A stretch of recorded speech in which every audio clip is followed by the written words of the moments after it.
Welcome to the Beyond Threats podcast by Bleckmann. I'm your host, Johnny, and I'm thrilled to have you with us today.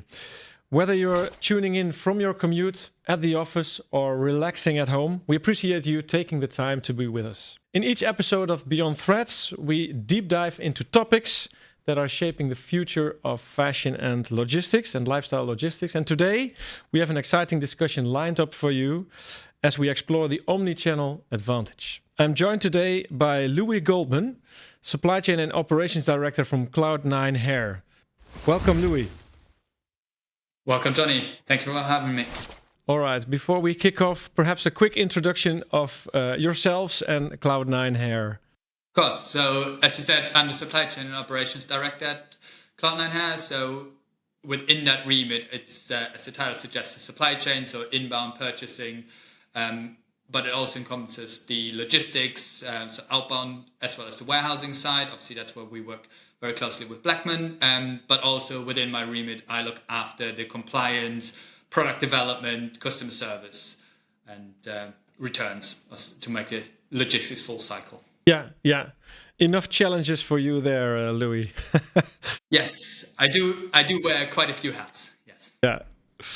All right. And as a first question, Lewe, can you explain what omnichannel is and why it's crucial for brands like yourself to adapt to it in today's market? Of course. So I think a big misconception in the market, in the industry, is probably people seeing omnichannel the same as multi-channel. And I think it's a very big differentiation, versus multi-channel is more about selling, marketing, etc. through different channels, versus omnichannel really means a seamless approach to it. So it's not just about doing it through different channels, it's doing it consistently, doing it coherent, doing it, like I mentioned, seamless between the different channels. And depending on the area where we talk about omnichannel, it depends how that is defined. So omnichannel could be marketing, for example, where you have different marketing platforms and different mediums, out of home, podcasts like we do now, or online advertising, etc. They all need to feel seamless to the customer so that the brand is recognized instantly. And quite a few companies do it really well, where you see a snippet of an advert and you know exactly, oh, that is brand XYZ, because it's done so well that you can see it straight away. One thing that obviously what I get quite involved with as well is the customer journey that needs to be omnichannel, needs to be seamless. And an example there is a customer could see a advertising with a click-through link on TikTok, for example, or any other social media platform. And if they then click on the call to action button, like a buy now or shop here or whatever you want to call it, and get then translated over to the website or any other platform, it still needs to be the same. It needs to look the same. It needs to feel the same. It's got to say the same thing. So the terminology is really important there. So have that seamless. That for me is omnichannel. All right. So multi-channel versus omnichannel. I understand that. And how does adapting an omnichannel approach improve customer reach and engagement, Lewe?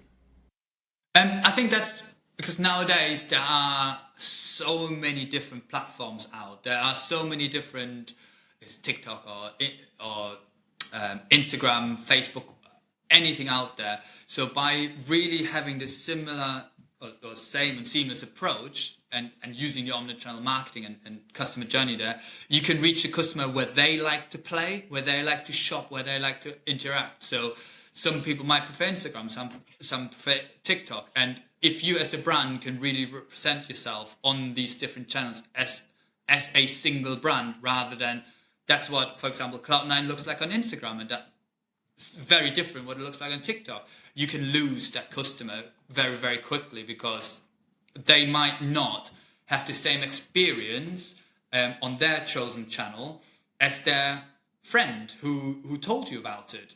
And what they experience on their channel. Like if an Instagram channel is really good, but TikTok is really bad, if Instagram follower promotes us and a TikTok user goes on it and goes, oh, that's not a very good experience, you can lose that very quickly. Yeah. And can you explain how your omnichannel strategy helps you to manage inventory. We're making the step towards the physical part. So how does it help you to manage inventory more efficiently across the different channels? Absolutely. And this is where the next kind of area of omnichannel comes in play, where it's obviously very relatable to our relationship between Bleckmann and Cloud9. It's the omnichannel fulfillment. So whilst before I was talking about how you can obtain the orders through marketing and through customer purchasing journey, the omnichannel fulfillment here is really really the key, because by having a very good, it's called a front end omnichannel approach, you can dial up and down different areas of your purchasing journey from the customer. So you can promote certain SKUs, you can promote certain SKU ranges that you like to either sell through or sell more of, sell less of, depending on your stock availability.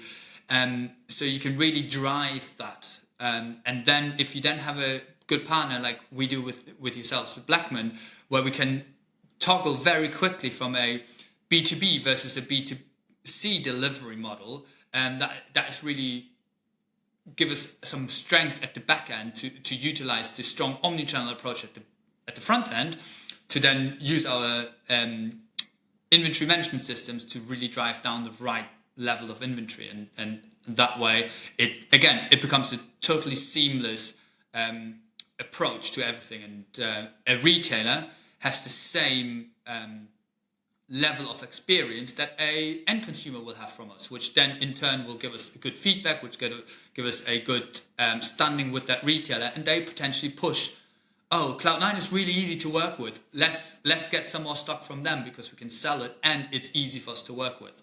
So that certainly helps on the back end as well. So you tap on the notion here of different type of customers, right? Direct to consumer and all the partners that you have in the different channels, right? Yes. How do you go about with the having the same experience across the channels if the customers vary that much? I think it's about understanding the customer. So whilst it's important, and we talk a lot about the same and similar experience, there are obviously differences to fulfill to a retail partner, to a B2B customer, than it is to a B2C customer. But it's ultimately, whilst there are slightly different requirements, such as packaging requirements, etc., for the B2B side, it's the same kind of experiences, just with slightly different requirements. Everyone wants it packed well and to their requirement. Everyone wants it fast, and everyone wants to be informed about the journey of that product to yourself, right, as the customer. So I think understanding that, whilst it looks very different initially, like a one-off shipment to a one hair straightener to a consumer, it's very different than 20 pallets to a retailer, right? But it's not. It's still the same. It's got to be packed in the right way. So having the most appropriate approach to packaging, what does the customer want? The customer wants a great, nice experience when they open it. So we've got to do that. A retailer wants it to be efficient. So we've got to have the right level of units per master carton and storage quantities, pallet heights, etc. So whilst the details within the, let's call it bucket, is the same thing, you still have the same buckets of good and efficient packaging with the right experience. The experience might differ, but it's still the same bucket. Then fast, you still got to be fast and reactive to it. Everyone wants it now, even the retailers. Whilst we're giving them certain guidelines, they still place it at the last possible minute to receive the stock, because it's a cash flow, it's a storage, it's a multiple faceted aspects for them. And then the third thing is the communication. So we found out that the end consumers tend to be more bothered about the communication side than retailers, right? We need to constantly inform the customer that the parcel is on its way. So what we've done actually is we've taken an approach of, if it's the minimum, so if it's the best case in one area, that's the minimum for everything else. So a lot of the communication we do to the end consumer, we also do to the retailers now. And sometimes the retailers go, oh, we don't need all that info, but we're like, but it's our standard process to provide that to you. And that might be an extra that they get used to, right? Correct. Absolutely.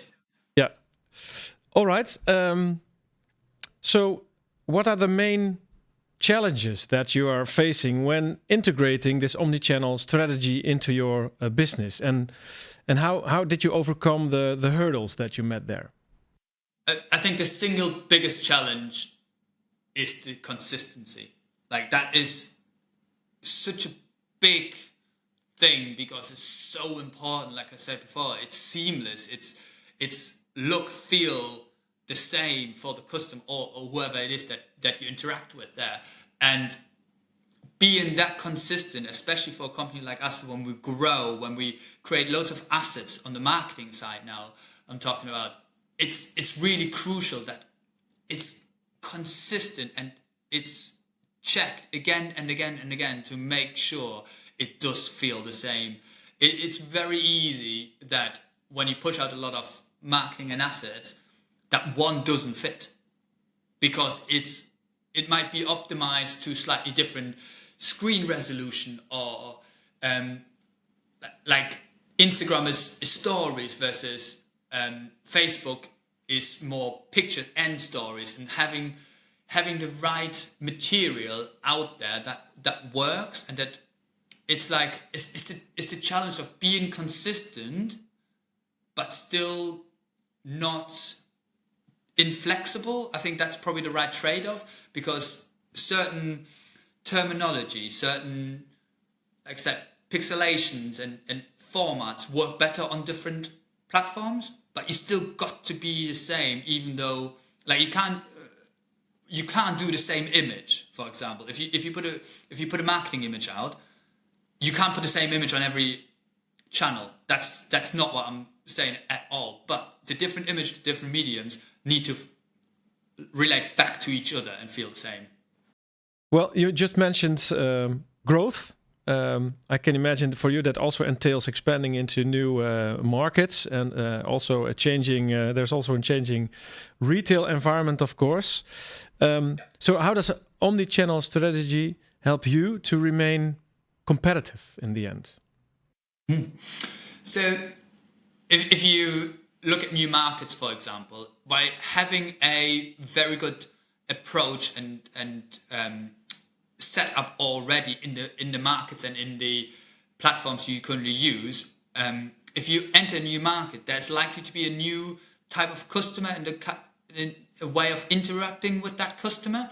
So we recently launched into UAE, for example, and they shop quite differently than we do now here in the UK, or in Europe, where you're based. And having already the checks and controls in place to manage multiple platforms made it very easy to adapt to that, because it ultimately became just another channel for us. We already had a omni-channel approach on 5 channels. Now we do it across 6 channels. So that makes it really easy for us to adopt a new channel, rather than it's being a massive deal. Oh my God, now we've got to do 2 channels. It's not. It's adding an additional channel to the same processes and controls that we have in place. So you're stacking your lessons learned as you add new channels to your strategy. Absolutely. All right. So thanks very much. Thanks very much, Lewe. We've covered everything from front end to fulfillment on the challenges that you have. We tapped upon the differences between the customers in the different channels, and it's good to be aware of the impact it has on fulfillment and the challenge it takes. And one of the main topics that I've written down here in my notes is the fight and the challenge to keep it consistent, right, across the challenge. So thank you very much, Lewe, for these valuable insights. It's been a quite interesting conversation, and thank you for sharing your knowledge and expertise on this. Thank you very much. Before we conclude, Lewe, could you let our listeners know how you can be reached if they have more questions about the omnichannel advantages? Of course. I'm on LinkedIn, so feel free to reach out on there. That's probably the best way to do it. Yeah, great. Thanks again, Lewe. Thank you very much. As much as we would love to continue this engaging discussion, we've come to the end of our episode. For those tuning in, make sure you subscribe to the Beyond Thread podcast and follow the socials of Bleckmann. Stay tuned for the latest trends and innovation in logistics. Until then, this is Johnny Bunning, and stay tuned for next episodes.